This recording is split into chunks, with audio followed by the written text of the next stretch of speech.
nga bwe tukyalinze okulaba oba Alien Skin aleetebwa mu kkooti emakindye okubeera nga ate ayongera okwogera ku nsonga ya mwana mulenzi ono top dancer eyafa emagegakaawo n'abeera nga ate aziikibwa ye Norbert Events avuddeyo n'abeera nga ate ayogera n'atugamba nti Alien Skin si ye yatta oba ganga ye mbu si ye yatta top dancer.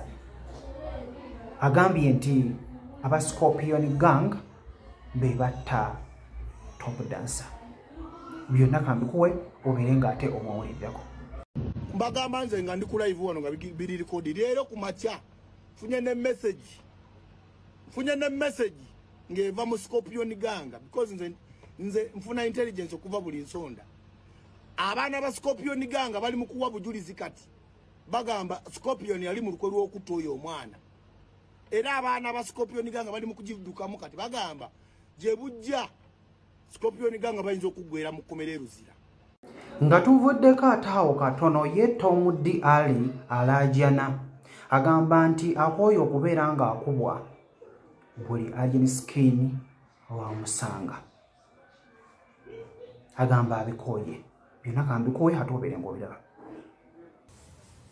Nga naye bansaba ennyimba 5 ezisinga era mpa City ya Danger nempa Bozi y'enkoola nempa kaliya yange yonna naye nga olumala bwenti okuva ku kamera ate abasajja bansanga bannange wawe ensobya musayite gwasiima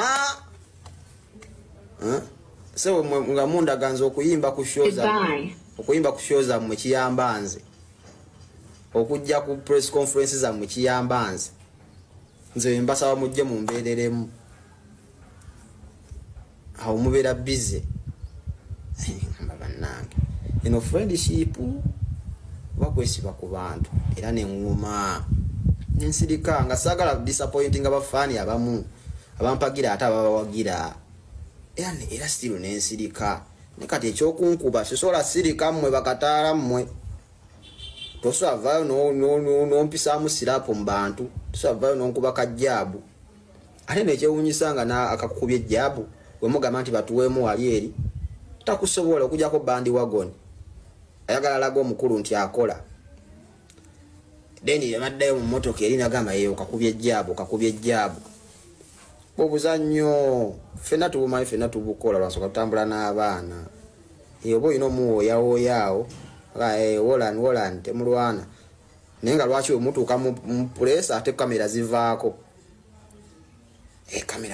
sebo mwe temutumanyiira mmwe nammwe twabategeera nti muli bawandiisi just keyboards ennyingi nze bankuba nwana byange ate sina muntu yenna gwe nwana ntegeeza ggwanga nti bakyali bange ekintukako kyonna bakintusizaako mubamanyi sajja babadde bankuba sajja babadde bansiika sajja babadde bansanga badde bankuba babadde bansangawo ssebo nze yensonga yange yokka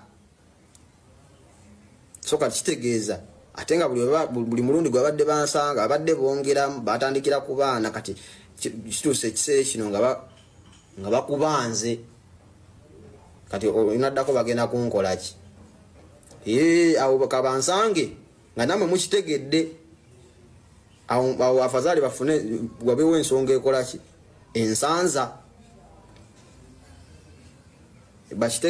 mumanye nti Tomuti bamukubidde kino yavaayo n'asaba justice. Nga tuvuddeko ataawo katono yo court room eyengeri gyeyuguumyemu mu ssanyu nga balinze omusango gwa Dr. Kizza Besigye ogwa treason case okubeera nga ate guwulirizibwa. Kambikwe nabyo ate obeere ng'obiraba.